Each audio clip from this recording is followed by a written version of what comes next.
네, 이제 출애굽기 23장 말씀 이어서 이제 보겠습니다.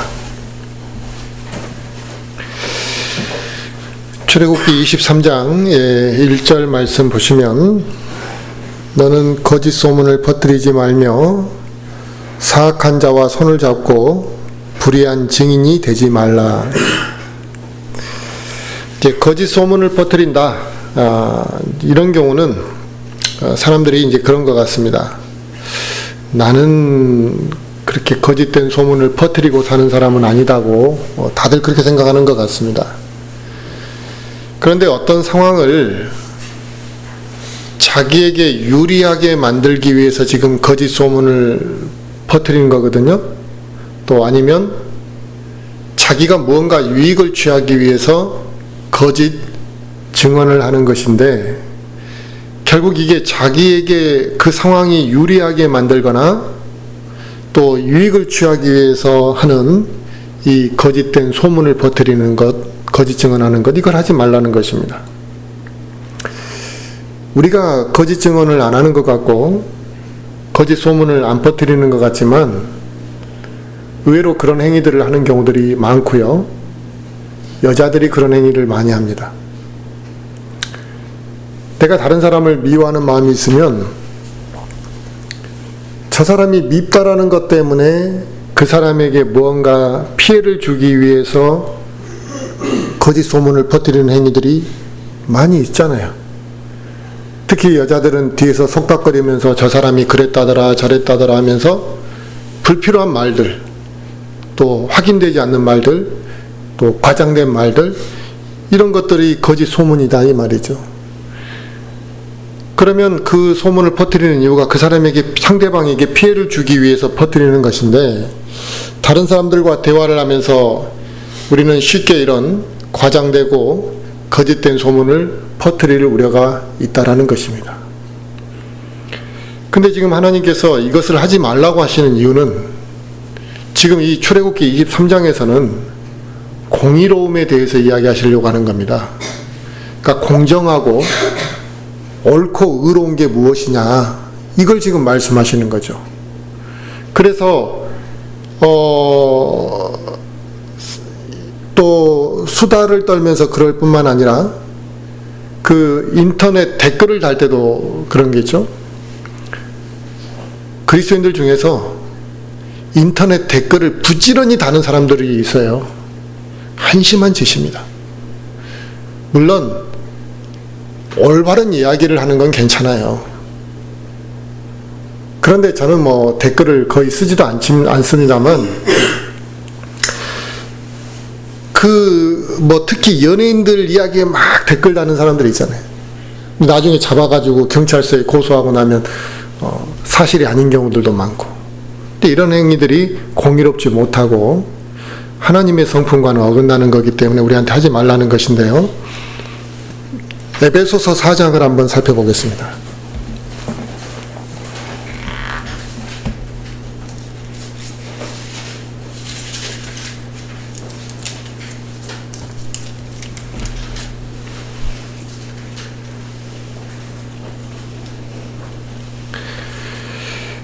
에베소서 4장 25절 말씀을 보시면, 그런즉 거짓말을 버리고 각 사람이 자기 이웃과 더불어 진리를 말하라. 우리는 서로 지체니라 그랬습니다. 아멘. 거짓말을 버리고 각 사람이 이웃과 더불어 뭘 하라고요? 진리. 거짓되지 않고 진실되고 정직한 말들을 하라 이 말이에요. 우리가 더더구나 지체이기 때문에 그렇다라는 것입니다. 우리가 오른손이 뜨거운 컵을 만지는데 내 눈이 그걸 봤어요. 펄펄 끓는 컵을, 펄펄 끓는 물을 여기에 부은 걸 봤어요. 그래서 오른손한테, 야, 그건 뜨거운 물이 들어가 있으니까 조심해 그랬다 이게. 그럼 오른손이 그걸 잡고 입에 댈 때는 입술에게 그럴 거 아니에요. 그거 뜨거운 물이니까 천천히 마셔 그래야 되는데, 내 오른손이 이거 시원한 거야 괜찮아 그렇게 내 입에다가 말을 해줍니까? 그 내가 이거 먹다가 아 뜨거 뭐 이런 경우, 내가 눈으로 봤는데도 아 뜨거 이런 경우가 있냐 이거예요. 그러지 않잖아요. 자연스럽게 눈과 손과 입이 조화를 이룰 때는 그걸 보는 순간에 그건 뜨거운 물이 들어있고 그 뜨거운 물은 천천히 마셔야 된다는 걸 우리 몸이 서로 정직하게 신호를 주고받는다 이 말이에요. 우리가 서로 지체도 그렇다는 겁니다. 서로가 투명하고 정직하고 진실된 이야기를 통해서 그 사람의 그것이 예측 가능한 행위를 해야 된다 이 말이에요. 안 그런 척하고 뒤에서 속닥속닥하고 이런 것들이 마귀적이고 공의롭지 못하고 그게 성령의 역사가 아니라는 것입니다.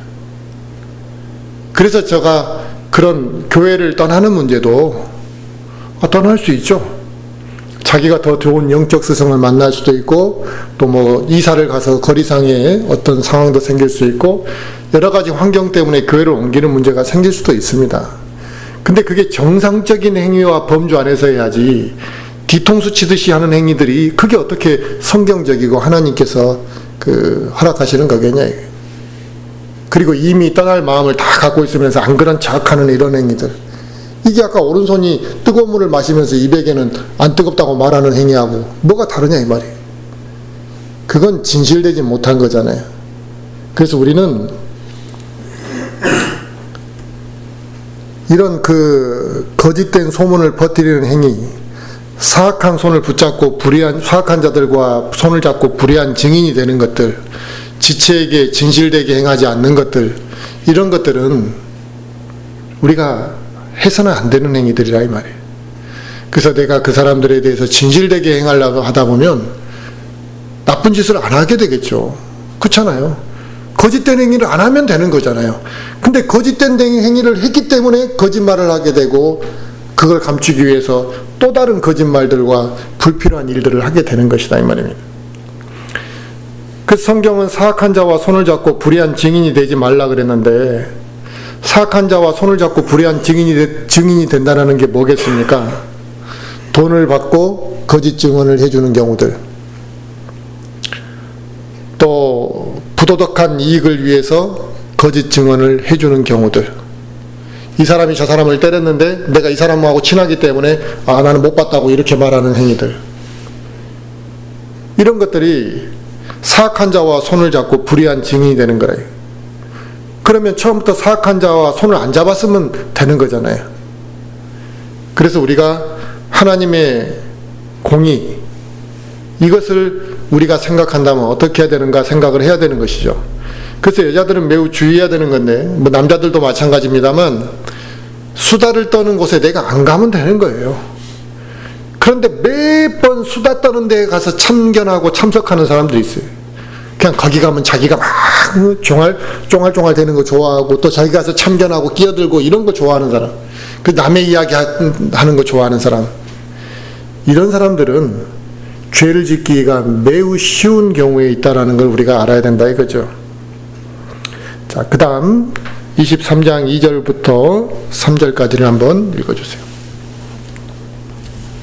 너는 군중을 따라서 악을 행하지 말며 소송에서 재판을 굳게 하려고 다수를 따라서 기우는 말을 하지 말라. 너는 가난한 자의 소송에서 그에게 호의를 보이지 말지니라. 이제 군중을 따라서 악을 행하지 말라는 것은 다수의 대부분의 사람들이 그 의견에 동의를 했어요. 근데 다수의 사람들이 의견에 동의를 했을지라도 그게 거짓되거나 진실을 왜곡하는 거라면 따라가지 말라 이 말이에요. 지금은 사람들이 다수결이 대수고 다수결이면 다 그게 진실인 것처럼 이야기를 합니다. 그렇잖아요. 다수결이면 소수의 의견은 무시해도 되는 것처럼 생각한다 이 말이에요. 근데 다수가 항상 다 맞는 건 아니죠. 확률적으로 다수가 동의하면 더 안전한 부분은 있을 수 있죠. 또 더 맞을 확률도 물론 있겠죠. 하지만 다수가 항상 옳은 건 아니다 이 말입니다. 그런데 그 다수결의 원칙이 지금 교회 안에서도 그대로 나타나고 있고요. 또 그 교회 안의 성도들도 우리가 그렇게 이 사회에서 그렇게 물들어서 배우고 있다 보니까 교회에 대한 인식을 어떻게 갖고 있냐면 성도가 많이 모이면 그게 다수잖아요. 그래서 성도가 많이 모인 교회가 많이 모이고 다수가 모이면 그게 진리이고 그게 하나님의 뜻인 것처럼 인식한다 이 말입니다. 2,000명이 모여있는 교회를 보고 사람들은 목사가 잘하니까 하나님이 저렇게 채워주셨겠지 이렇게 생각하지, 저 사람들이 잘못했는데 저건 하나님이 주신 게 아니라 인간의 힘으로 모인 거야 이렇게 말하는 사람이 누가 있냐 이 말이에요. 만약에 제가 그런 말을 하면 사람들은 그러겠죠. 시기한다고 생각하겠죠. 모함한다 생각할 거라 이거죠. 그래서 사람들도 지금 교회 성도들도 사람이 많이 모이면 그게 하나님의 뜻인 것처럼 인식하고 따라가는 경향들이 있습니다. 또 하나님께서는 가난한 자에게 소송을 베풀 때 그에게 호의를 베풀지 말라 했습니다. 그러니까 진실과 공의에 대한 요구는 부자에거나 힘 있는 사람에게만 요구하는 게 아니라 약자에게도 진실과 공의를 요구했는데, 가난하다 그래서 그 사람에게 더 배려해 주는 건 없다 이거예요. 공의로움에 있어서는 동등하다 이거죠. 동등하다. 그래서 약자라 해서 우리가 그러잖아요. 달리기 할 때 아빠하고 아이가 뛰면 아이가 몇 발 앞에서 달리기 왜 동등한 자격에서는 안 되니까 아이에게 먼저 5발 앞에 가서 달리라고 할 수 있잖아요. 그 시합은 그렇게 할 수 있지만 판단의 공의에 있어서는 약자라고 해서 더 배려해 주는 건 없다. 그래서 약자라고 해서 정당한 판단을 유보하거나 진실과 공의를 왜곡해서는 안 된다라는 것이 하나님의 가르침이다라는 것입니다. 자, 4절부터 5절도 한번 읽어주세요. 내가 만일 내 원수의 길 잃은 소나 나귀를 만나거든 반드시 그것을 그에게 돌려줄 것이며, 내가 만일 너를 미워하는 자의 나귀가 집 밑에 깔린 것을 보거든 그를 돕고 싶지 아니하여도 반드시 그와 함께 도울지니라. 네, 하나님께서도 우리의 마음을 아는 거예요. 내가 미워하는 사람의 그 나귀가 내가 저 사람 정말 싫어하는데 정말 내가 그 미워하고 원수 같은 사람이 나귀를 막 끌고 가다가 그 짐이 너무 무거워서 나귀가 쓰러졌다 이거예요. 그러니까 그 짐이 나귀를 꽉 짓눌렀을 거 아니에요. 가만히 놔두면 죽는 거죠. 근데 그 주인이 혼자서 그 짐을 드러낼 수가 없다. 빨리 드러내야 되는데 천천히 드러내다 보면 나귀가 죽을 것 같아요. 근데 우리는 그걸 내가 옆에서 봤어요. 그러면 안 도와주고 싶다. 잘 돼버렸다. 우리는 그렇게 생각한다 이 말이에요. 하나님께서 너희들은 그런 마음을 가질 거라는 걸 알았어요. 그래서 5절에 뭐라 그랬어요? 내가 만일 너를 미워하는 자의 나귀가 집 밑에 깔린 것을 보거든 그를 돕고 싶지 아니하여도, 그러니까 너희들은 도와주고 싶어하는 마음이 없는 사람들이다 이 말이에요. 그러니까 돕고 싶지 아니하여도 반드시 그와 함께 도와라고 해요. 그러니까 하나님께서는 우리 마음이 선한 마음이 아니고 얼마나 완악한지 다 알고 계시잖아요. 사돈이 땅 사면 배 아파하고 내 원수가 그렇게 되면 잘됐다고 고소해하고 이럴 거라는 걸 다 알고 있다 이 말입니다. 그래서 원수라 할지라도 그가 잃어버린 어떤 가축이나 재산을 보게 되면 못 본 채 하지 말라 이거예요. 그럴 수 있잖아요. 예전에 제가 임동에 있을 때 보면 그 교회 건물이 임동에 있을 때 그 옆에 그 가구점 사람이 완악하고 그 저희 건물주 하고 서로 막 소송하고 계속 싸우고 막 쌍욕하고 싸우고 이러면서 이 중간에 저희들이 굉장히 피해를 봤거든요. 근데 한 번은 제가 이제 그쪽에 그 사무실에 있을 때 일하고 있는데 그 주인이 그렇게 좋아하는 개가 저희 사무실로 꼭 들어온 거예요. 순간적으로 저걸 발로 차버릴까? 이런 생각이 들 정도로 그 사람 때문에 너무 골탕을 많이 먹었거든. 막 그 저희들 주차장 쪽에 일부러 그 유리가 깨지도록 하기도 하고 막 그런 마음이 들 정도인데, 원수가 가다가 저기 내가 미워하는 사람 집 손대 소가 막 풀려가지고 저리 도망가는 걸 보는데 내가 그 붙잡아다가 이거 줄 마음이 우리한테 있냐고요. 그냥 뭐 도망가든 말든 모른 척 하겠죠. 그게 우리 심정이래요. 제가 그 개를 딱 잡아다가 갖다 줬거든요. 안아가지고. 엄청 좋아하더라고요. 근데 그 나쁜 짓을, 악한 짓을 그 다음에 또 해요, 우리한테. 자기 공간에 차 좀 됐다고 막 화내고 욕하고 싸우고. 그래서 저 사람은 사람을 개만 또 못하게 취급하는 사람이구나, 이런 생각이 들더라고요. 하나님께서 저 사람 벌이나 좀 줬으면 좋겠다, 이런 생각이 들 정도. 그런데 우리 마음은, 우리의 육신에서 나오는 마음은 그런 마음입니다만, 이게 왜 하나님께서 그렇게 말씀하셨냐면, 우리의 본성에는 어울리지 않지만 잃어버린 물건을 찾아주는 게 공의로운 일이다, 이 말입니다. 그래서 사람들은 자신의 원수나 그 자신의 원수의 그 소나 나귀가 이렇게 이제 내가 이렇게 산에 혼자 있는데, 아까도 그랬잖아요. 그 강아지가 오면은 그냥 발로 한 대 차주고 싶은 마음이 들 정도로, 그 소가 양이 오면은 저 잡아먹어버릴까? 저 다른 데 팔아먹어버릴까?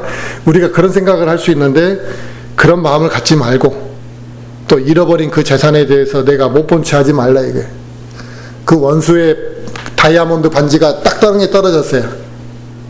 내일 아니니까 나는 지나갈 수 있지만, 그거 주워다가 주라, 이 말이에요. 근데 대부분은 못 본 채 하겠죠. 내가 굳이 주워다 주면 뭐해, 잃어버리는 게 더, 한마디로 더 한번 고소하다 생각할 수 있겠잖아요. 그래서, 하지만 성경은 그렇게 우리에게 가르치지 않고 있다는 것이고, 또 거기에 한 발 더 나아가서, 그 원수가 공경에 처해 있다면, 조금 도와줘라, 이 말이에요. 우리 육신의 성품으로는 이게 참 어려운 일이 아닐 수 없습니다. 그렇다면 한번 생각해 보자. 우리는 원수한테 그렇게 선하게 대할 마음이 우리에게는 없어요. 그렇죠? 우리 원수가 누구냐, 이거예요. 지금 우리에게 원수가 누구냐.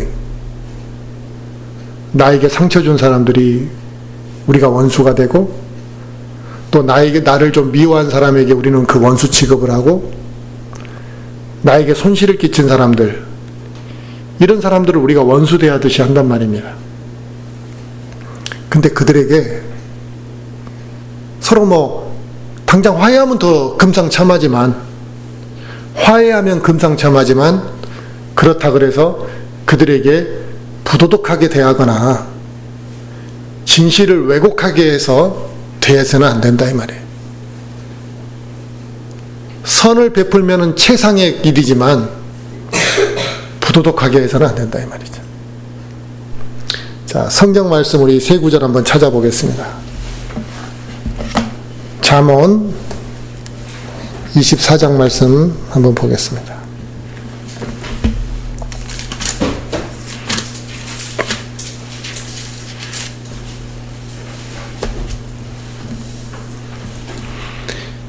잠언 24장 17절을 보시면, 내 원수가 넘어질 때 기뻐하지 말며 그가 걸려 넘어질 때 마음으로 즐거워하지 말지니, 그랬습니다.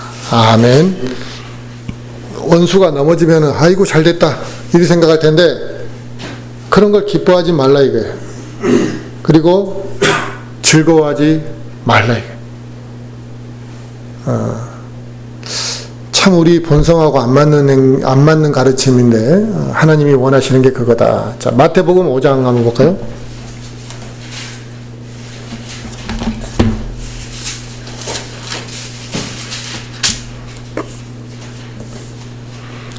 마태복음 5장 44절 말씀 보겠습니다.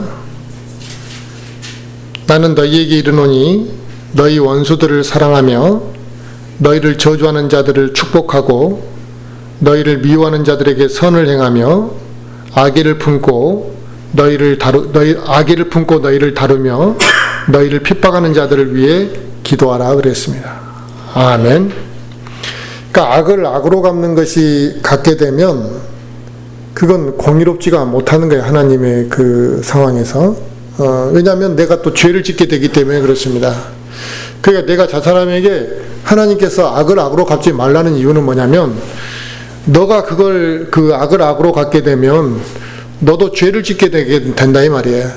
그래서 너는 선을 베풀고 하나님에게 맡겨라. 하나님이 그 문제는 공의롭게 판단해 주실 거라는 것입니다.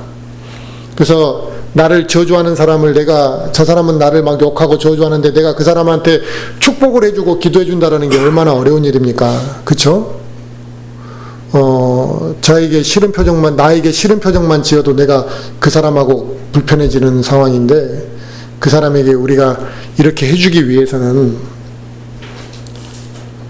내 성품으로는 안 되는 거예요. 이게 어떻게 가능해지냐면, 주님의 마음이 내 안에 들어오면 가능해지는 거죠. 그래서 주님이 나에게 주시는 그 마음으로 내가 이렇게 행하는 것이지 내 본성에서 이렇게 되는 게 아니다 이 말입니다.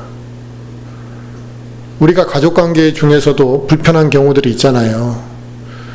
그래서 내가 그 사람한테 같이 밥도 먹기 싫은 친척들이 있습니다. 그래서 관계가 요즘에는 그렇게 집안 관계가 좋은 집안들이 거의 없어요. 다 막 깨져 있고 막 서로 관계가 불편해요. 같은 형제라 해도 서로가 얼굴도 안 보고 사는 경우들도 많고.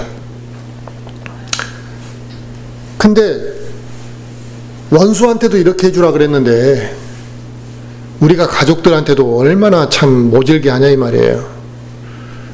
그래서 가족들에게도 그 사이가 안 좋은 경우에 안부 전화도 서로 안 한다 이거예요. 그것도 싫어한다 이거예요. 이런 것들은 우리가 그렇게 해서는 안 된다는 거죠. 내 육신의 마음은 그런 마음이지만 주님의 마음을 품을 수 있게 해달라고 기도하고, 하나님께서 내 마음을 바꿔달라고 우리가 기도해서 그들을 불쌍하게 여겨서 기도할 수 있는 마음을 가져야지. 이게 기도의 힘이거든요. 근데 우리가 잘못 기도하면 어떻게 됩니까? 그냥 막 욕하는 걸로 끝나버리면 내 마음이 성령 충만함이 사라져버렸고 평안이 사라져버린 거잖아요. 그럼 그걸 회복을 해야 되는데 기도를 안 하면 어떻게 회복을 할 것이며, 또 기도하면서 하나님 저 사람 벌 내려주시라고, 저 죽여주시라고 이렇게 기도하면 그게 하나님이 원하시는 기도가 되겠는가. 그래서 하나님이 원하는 게 무엇인지 우리가 잘 생각을 해야 되는 것이고요. 자, 로마서 12장 말씀 한번 보겠습니다.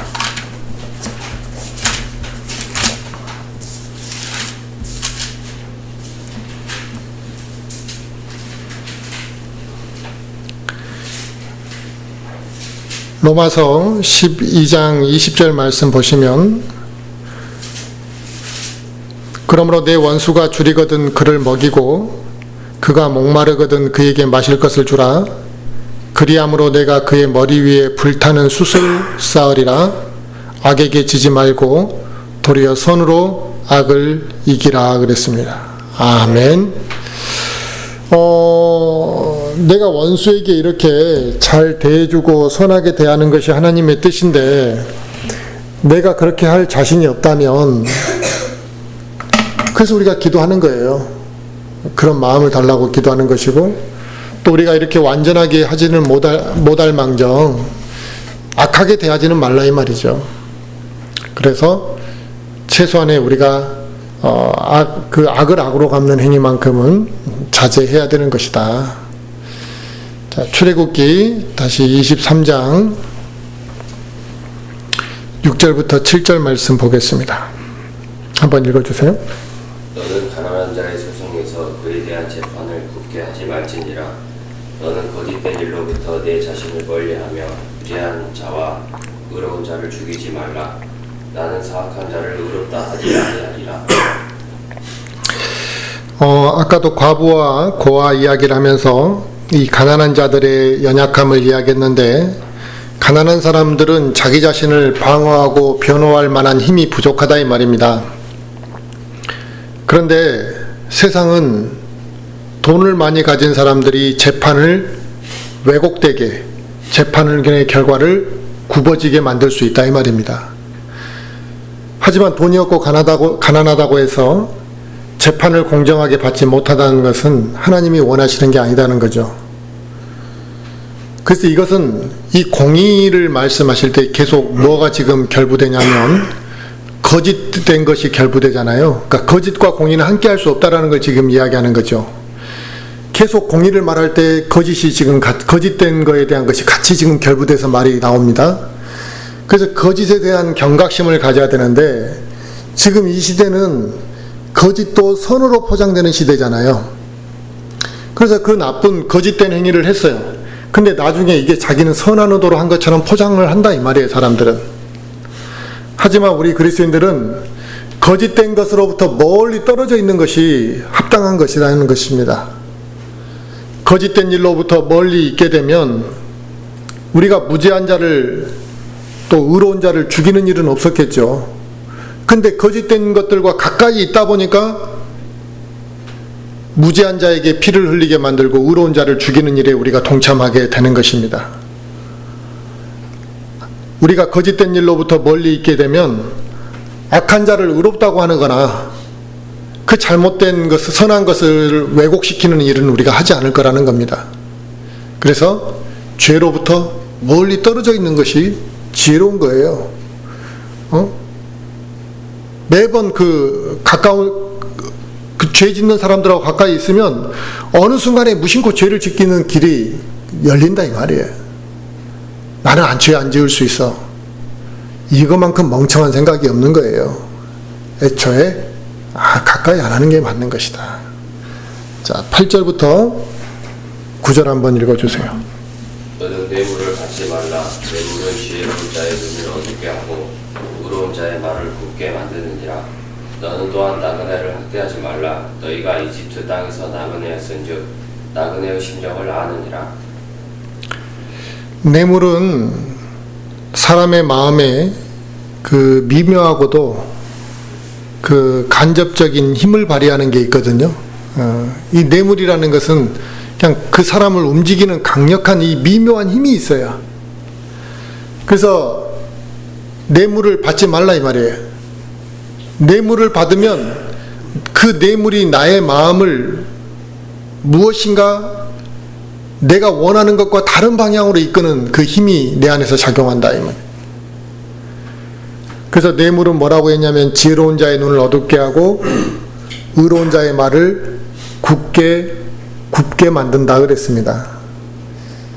이 세상의 지도자들이나요 재판관들이 뇌물을 통해 잘못된 판단을 하는 경우들은 우리가 흔히 자주 볼 수 있습니다. 우리가 법에 대해서 잘 모를지라도 누가 봐도 상식적으로 저 사람은 죄를 지었는데 무죄하다 하고 풀려나는 사람들이 얼마나 많습니까? 그러면 그 사람들은 어떻게 그렇게 풀려났냐 이거예요. 뇌물로 인해 풀려난 거죠. 이 뇌물은 거짓을 행하도록 유혹하는 일을 할 때 뇌물이 필요한 거잖아요. 올바른 일을 더 열심히 하라고 뇌물을 주는 사람은 없다 이 말이에요. 거짓을 행하도록 유혹하는 것이 뇌물이기 때문에 뇌물을 받지 말라 이 말입니다. 그러니까 뇌물을 받는 순간에 나는 내가 지혜로운 판단을 할 수 없고 내가 의로운 행위를 할 수 없게 된다는 것입니다.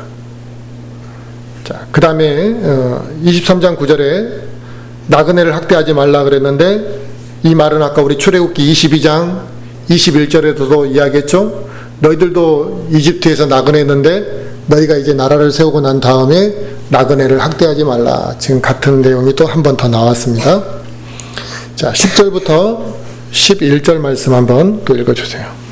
너는 6해 동안 내 땅에 씨를 뿌려 그것의 열매를 거두어들이되 일곱째 해에는 그것이 안식하며 가만히 있도록 두어서 내 백성 중에 가난한 자들이 먹게 하라. 그들이 남긴 것은 들의 짐승들이 먹으리라. 너는 내 포도원과 올리브 밭도 그와 같이 할지니라. 안식년에 대한 이야기입니다. 안식년. 안식일이라는 것은 일곱째 날에 쉬는 걸 안식일이라 하고 안식년은 7년째 되는 해에 1년을 통틀어서 쉬는 게 안식년입니다. 그래서 이스라엘 땅은 그 해마다 7년째가 되면 농사를 안 지었다 이 말입니다. 6년 동안 땅에 농사를 지었고 7년째가 되면 1년 동안 땅을 그냥 놀려놨어요. 그러면 그 땅을 놀려놨는데 그 땅을 아무것도 경작을 안 했다 할지라도 씨가 그래도 예전에 있던 씨가 싹을 틔우는 경우들이 있잖아요. 근데 그거 가서 뽑아먹지 말라 이 말이에요. 내버려 두라 이게. 그러면 고아나 과부들이 그걸 먹을 거고 그 다음에 들의 짐승들이 먹을 거다. 그러면 이스라엘 백성들은 뭐 먹고 살았을까요? 그때도 한번 이야기 드렸지만 이게 경이로운 일입니다. 이게 믿음이 없으면 할 수 없는 일이에요. 그러면 7년째 되는 해에는요, 1년을 놀고 먹어야 되니까 1년 동안 먹고 살 게 있어야 되잖아요. 그러면 6년째 되는 해에 그 다음에 먹을 식량까지 곱절로 수확이 돼야지만 되는 거예요. 곱절로 수확이 돼야지만 그 다음에 1년 동안 놀면서 먹을 수 있어요. 근데 곱절로는 안 돼요. 왜? 8년째 되는 해, 7년째 수확한 게 아무것도 없다 보니까 8년째 되는 해에도 먹고 사는 게 문제가 되거든요. 그렇잖아요. 그래서 6년째 되는 해에는 거의 3배에 준한 수확을 하나님이 해주셔야 되는 거예요. 그러니까 이스라엘 그 농사는 월요 1년, 2년, 3년, 5년째는 평균적으로 평타를 쫙 이렇게 수확하다가 6년째 되는 해에는 엄청난 많은 수확이 이루어져야만 7년째 1년을 푹 쉬고 8년째는 이제 수확이 없는 상태에서 씨를 뿌리고 1년을 또 기다리게 된다 이 말입니다. 이런 농사법은 전 세계적으로 어떤 역사에도 없었습니다. 오직 이스라엘에서만 이루어졌던 농사법이다 이 말이에요. 그래서 7년째에는 땅도 쉬도록 했다 이 말입니다. 이게 안식년입니다. 그러면 1년 내내 농사를 짓지 않고 놀고 먹는다는 생각을 한번 해보십시오. 이게 쉬운 일인지? 결코 쉬운 일이 아닙니다. 하나님의 능력을 온전히 신뢰하지 않았다면 이 순종은 불가능한 거죠. 불안하잖아요. 내후년을 먹고 살 수 있다는 것을 진짜 하나님만을 의지하지만 되는 거래요.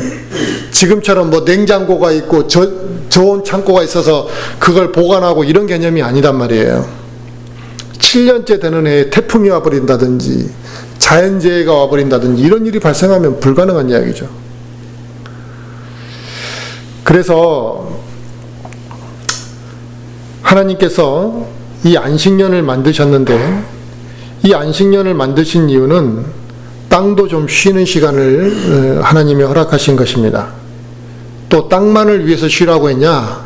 그게 아니라 이 1년 동안은 안식년 1년 동안에는 뭘 했냐면 하나님의 말씀을 열심히 배운 거예요. 너가 평상시에는 일하느라고 제대로 말씀도 못 읽고 그랬지 않냐? 올 1년 동안은 그냥 말씀만 보고 말씀 읽고 배우고 그러면서 하나님 섬기는 것도 하고 열심히 하라고.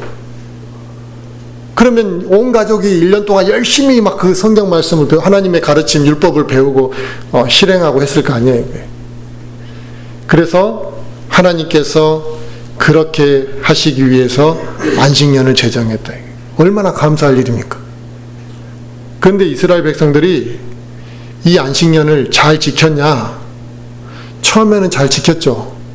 근데 나중에 가서는 안식년을 안 지켰다 이 말이에요. 안식년을 왜 안 지켰겠습니까? 믿음이 없어서 안 지킨 것도 있겠지만 6년째 됐는데 수확을 이렇게 많이 했는데 내년에도 그냥 우리가 뿌려서 먹고 살자. 더 탐심과 탐욕과 하나님을 경외하는 마음이 사라지면서 안식년을 지키지 않고 이제 계속 농사를 지어버린 행위를 했던 것이다 이거죠. 나중에 가서. 하나님이 바보가 아니에요.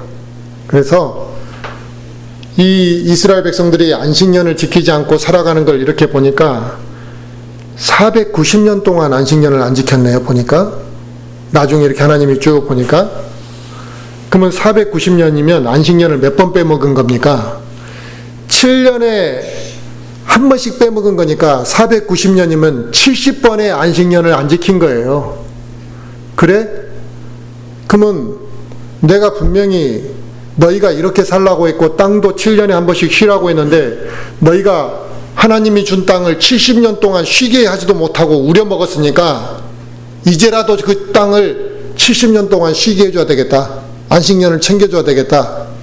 근데 그 땅을 가만히 내버려 두고 70년 동안 쓰지 말라면 이스라엘 사람들이 안 쓰겠습니까? 그래서 하나님께서 강제적으로 그 이스라엘 땅이 70년 동안 쉬게 만들었습니다. 어떻게 쉬게 만들었냐? 바벨론이 이스라엘을 침략해 들어오게 하셔서 그 바벨론이 이스라엘을 점령하고 그 이스라엘 백성들을 싹 다 노예로 다 끌고 가게 만들어 버리셨다. 그래서 이스라엘 땅이 70년 동안 쉬도록 만드셨다. 그래서 결국 490년 동안 안식일을 지키지 않은 것에 대해서 하나님이 이스라엘을 심판하셨는데 그 바벨론 포로 70년 동안의 이스라엘 땅에 안식을 허락하셨다라는 것입니다. 참 놀랍죠. 그래서 이 부흥 강사들이나 이런 헛된 사람들 중에서 이제 물론 그 헌금을 강요하는 사람들 중에서 안 내면 하나님이 다 이렇게 빼가신다 이렇게 말씀하시는데 뭐 100% 틀린 말은 아니죠. 또 100% 옳은 말도 아니지만 우리가 인색하게 하나님 앞에 드리게 되면 하나님도 우리에게 그만큼 거기에 걸맞게 주는 것, 자기가 돌받는 거예요. 그러나 내가 기쁜 마음으로 하나님 앞에 드리면 하나님이 그거에 대해서 더 보상해 주시는 거죠. 그래서 그건 자기가 판단할 문제죠. 믿음이 없으면 7년째 되는 해에 씨를 뿌리게 되어 있는 거예요. 더 걷고 더 욕심을 부리고 싶어서. 하나님을 믿지 못하고 의지하지 못하니까. 내가 이 돈을 더 쓰면 내 생활이 안 될 거라고 생각하고 하나님이 채워주실 거라는 믿음이 없으니까 내가 20만 원 헌금하다가 10만 원 헌금하게 되고 이런 행위를 우리가 하게 되는 것이다 이거죠. 자, 12절 말씀 보겠습니다. 너는 엿새 동안에 내 일을 하고 일곱째 날에는 안식하라. 그리하면 내 소와 나귀가 안식할 것이며 내 여종의 아들과 나그네가 원기를 회복하리라 그랬습니다. 여기서는 지금 안식일을 이야기했습니다. 자, 엿새 동안 일했으면 일곱째 날에는 쉬어라. 근데 이 안식일에 대한 제정은 이미 10계명을 이야기할 때 네 번째 계명으로 하나님이 주신 겁니다. 안식일을 쉬라고, 안식일을 만들어서 거룩하게 지키라고.